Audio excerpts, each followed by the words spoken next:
Okay, we are here in section 2, product validation. Once you've done a good product selection phase, it's time to validate those products because it's not that we just move forward with everything that comes from product selection. We might have great ideas, but how do we make sure that it's actually a good idea to move forward with this? Product validation, to me, is all about the most important thing on Amazon. Can you be profitable? And I'm going to add a question mark here because this is what product validation is all about.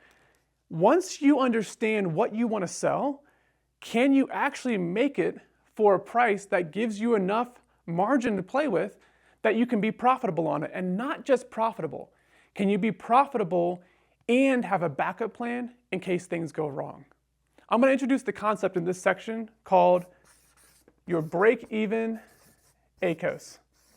This is your break-even analysis. This is what keeps you safe.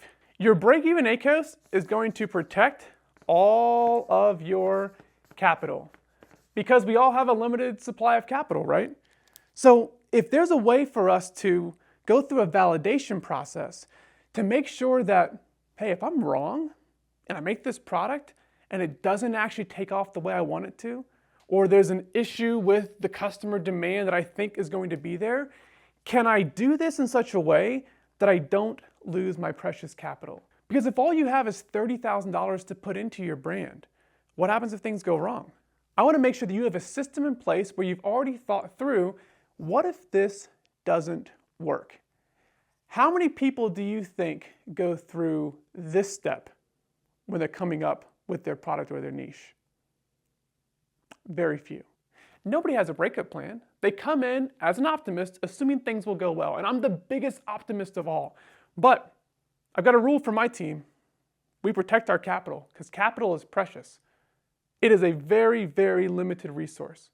And so we have to have a plan in the very beginning to make sure we have thought through, what if things don't work out the way I think they're going to work out? That's what product validation is all about. Now, it's important to note that I'm not a hater on Helium 10 and Jungle Scout.